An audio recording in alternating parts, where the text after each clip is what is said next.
Hi guys, I'm Dan Al-Hanbali and this is Something to Consider. Grit and grace. This topic came at the request of a listener and it really got me thinking.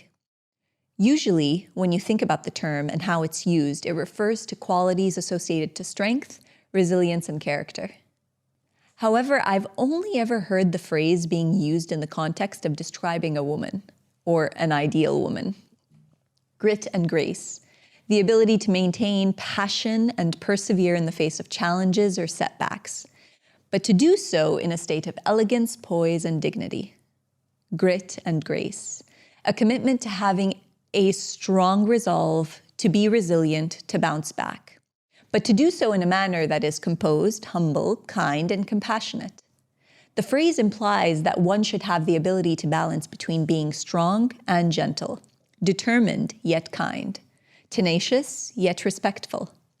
I was actually interviewed for a show called Grit a few years ago. It was the year right before COVID, and I was asked how I would define grit. I said something along the lines of grit being about perseverance, to continue moving forward no matter what, to climb up a mountain, make your way through the trenches and the mud, to get through. As you do it by defining your own rules. If any of you have watched Rocky V, I believe the definition was inspired by a scene where Rocky Balboa is giving a speech to his son. Now, I'm not great with impressions, but the scene goes something like this. Let me tell you something you already know. The world ain't all sunshine and rainbows. It's a very mean and nasty place, and I don't care how tough you are, it will beat you to your knees and keep you there permanently if you let it. You, me, or nobody is gonna hit as hard as life. But it ain't about how hard you're hit. It's about how hard you can get hit and keep moving forward. How much you can take and keep moving forward. That's how winning is done. Fantastic scene, and I know I didn't do it justice, but go with me on this. When I gave my definition of grit, when it came to my own life and what I felt it meant for me, it was about my own experience, the way I had learned about it. In that interview, I also continued to reflect on things that I might have actually regretted. Like, I was quiet when I shouldn't have been. I let things slide that should have been addressed. And I fell into the trap of wanting to be accepted so much that in some cases, it came at the cost of my values and beliefs. All in the name of being kind, empathetic, agreeable, or graceful. Now, I too am someone who has been doing her reading when it comes to the relationship with the masculine and feminine sides of ourselves as humans. I do believe that both qualities exist and can be possessed by both genders at varying degrees. And the feminine qualities of warmth, compassion, and nurturing present a beautiful balance to the masculine qualities of being independent, confident, logical, and assertive. I just find it frustrating that the terms are imposed on women as what they should aspire to be in an attempt to become more socially accepted in a very harsh world, especially when it comes to business.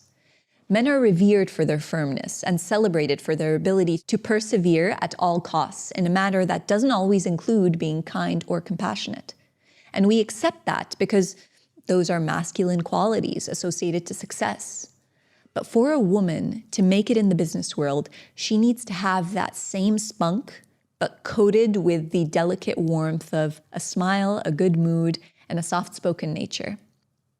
Look, I don't want to reduce what I believe to be a very beautiful combination of characteristics that carry their own strengths into something argumentative, where women are always the victim of a world run by men and the patriarchy. Both qualities do need to exist, and I love being a woman for that reason. I love my feminine side, and I do believe that a balance of both throughout life is very important. But I'm asking you to consider this. Why is it that for a man to succeed, we accept that he only needs to be himself and sit in his masculine traits, but for a woman to succeed and be respected in the business world, she needs to possess both? Especially when it is because she needs to compensate for one by being more feminine. Some of you are raising daughters in a new world where the dynamics of having the support from family or a potential partner isn't necessarily something that she will always be able to rely on. Is being strong yet agreeable really what you want her to use to adapt to that world? You know, most of the strong women I know the independent ones, who have really had to fight to make it in their respective industries or in pursuit of various career paths, the ones that aren't always soft-spoken, aren't always nurturing, didn't necessarily choose that.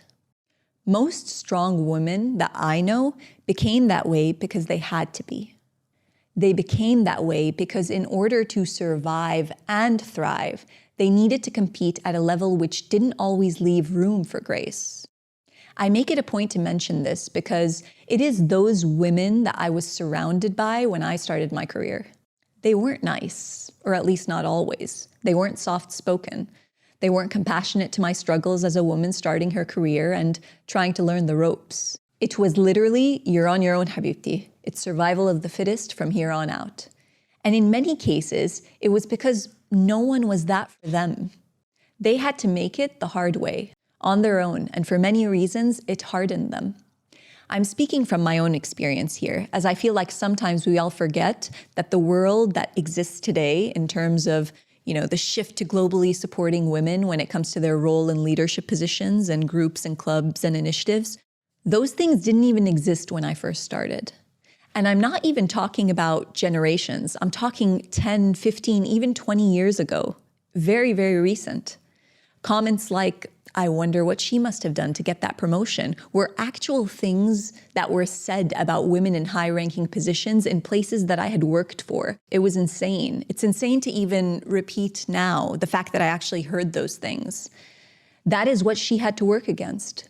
So it wasn't easy to find a group of women who were independent, self-sufficient, strong, held powerful positions, and were willing to sit down with a group of younger women at the end of the day, hold hands, drink some tea, and share their feelings and struggles. If you ever dared to cry at work or get emotional about anything, made motherhood obvious, wore the wrong clothing, were confident, loud, assertive, opinionated, you would immediately have "too" added to your personality. You were too loud, too confident, too assertive, too this, too that. You would immediately get labeled as difficult, or worse, she's just a woman. The women I was surrounded by, they weren't approachable or kind. Frankly, it wasn't easy to be around them, and I wasn't encouraged to do so.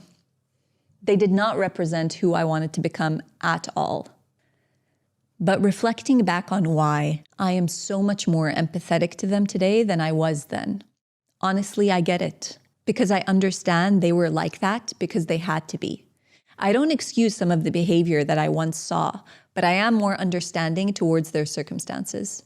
In a world where they weren't just building a career, but they were fighting odds that were designed to consistently be working against them. So my strategy when I started out was to learn from the only source I had access to at the time: men. And to be honest, I learned some of the best lessons that paved the way for the career I have now from men, and I'm very grateful for that. Men in leadership positions who were very generous in being open with me and giving me access to opportunities to learn. Granted, they were the only ones that held the key for those opportunities at the time. I'm still very indebted to them. But I do have to mention that what helped was my demeanor. I did things with grace. I was always polite, fairly agreeable. Granted, I was still learning a lot. I was never disrespectful or rude or questioned things at the beginning. I functioned from a place of being open to anything because the objective was always to learn. That being said, when I did get to a stage where I was starting to get confident, opinionated, assertive, and started to use my voice, my label did change. Dana is what we would call a lot. One of my bosses said at the announcement of my promotion to the rest of the company, she's so passionate and willing to do so much, but if you worked with her, you will quickly realize that her energy and strengths are a lot. The next label became the Ice Queen. You feel nothing, Dana. All you do is work. It's just a project. It's just a meeting. It's just this. It's just that. Why are you switched on all the time? Relax. Take it easy. You really can't win as a woman. There will always be someone, male or female, telling you you aren't it.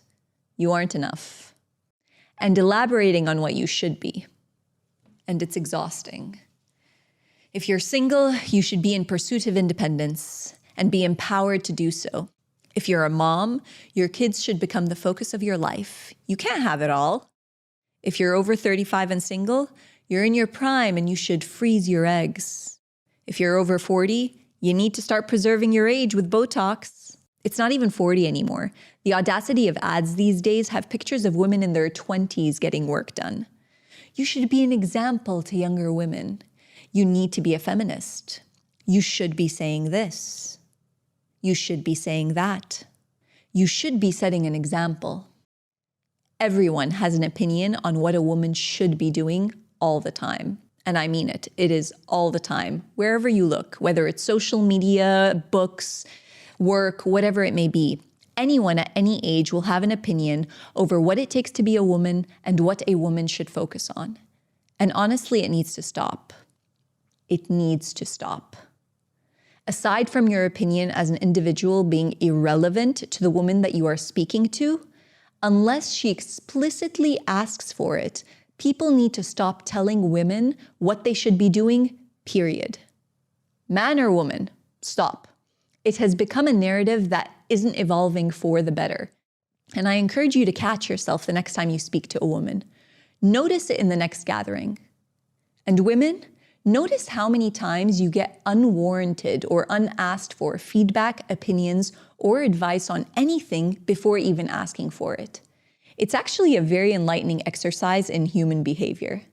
Anyways, I do have a point that I want to make here, and it is that my definition of grit and grace has changed. And the funny part is that it goes back to Rocky Balboa's speech from that same movie. The answer exists in the continuation, and it goes, "Now, if you know what you're worth, then go out and get what you're worth. But you got to be willing to take the hits, not pointing fingers saying you ain't where you want to be because of him or her or anybody. Cowards do that, and that ain't you. You're better than that." You see, the definition of grit and grace has been framed around how you respond to the world, to something outside of you. You are faced with a setback, you move forward. There's an obstacle, you maneuver around it. That is my issue with it. My definition of grit has become that the world does not owe me anything. I have accepted that it has not been designed to be easy. Obstacles don't just appear. Life in itself is a series of obstacles. When things get tough, it is on me to get through it because my motivation comes from knowing my worth and asking for it and fighting for it. And it is in that commitment and pursuit of that worth where I will be respected by others. Whether I'm smiling at them or not, whether I'm agreeable or not, they will respect me for it. I'm not persevering to jump through hoops, setbacks, and obstacles set by someone else. Grit is an unshakable belief in my own values and self-worth. Grit is having the audacity to believe that I deserve it all and having the grace to pursue it for myself. My grace is no longer how I respond to others. It is not in the warmth of my smile or in the tone of my voice or even the elegance of my presence. My grace is my reminder to be kind, forgiving, and honor myself and my own pursuit of grit, a pursuit of my values that is non-negotiable. Grace is my ability to treat myself as well as I treat others. And the time has come for me to acknowledge that this is the kind of message I want to put out there, because it is what I aspire to be at this stage of my life. We spend the majority of our lives working towards what we owe to our fellow man, which is beautiful in principle, but how much of that has actually proven to be a success in where we are today? Have we successfully been able to live up to the values of loving thy neighbor, treating others with respect and being kind and agreeable at all costs? If your answer is yes, please do send me a message as I would love to discuss this further with you. But for those of you that said no, could it possibly be because in a world where the priority is on how we accommodate others, we've actually lost sight in prioritizing our own values, our own beliefs, giving ourselves grace? I'm a strong believer in living as a collective as part of a community where each individual contributes to it, but not at the expense of compromising my own values. So here are the lessons that I've learned about grit and grace that I actually wrote to myself in a journal entry. and I'm candidly sharing them with you, and I'd be interested to know if you agree or not. Maybe what would you add to them? So let me know once you're done with the episode. 1, your values and your priorities are not the same thing.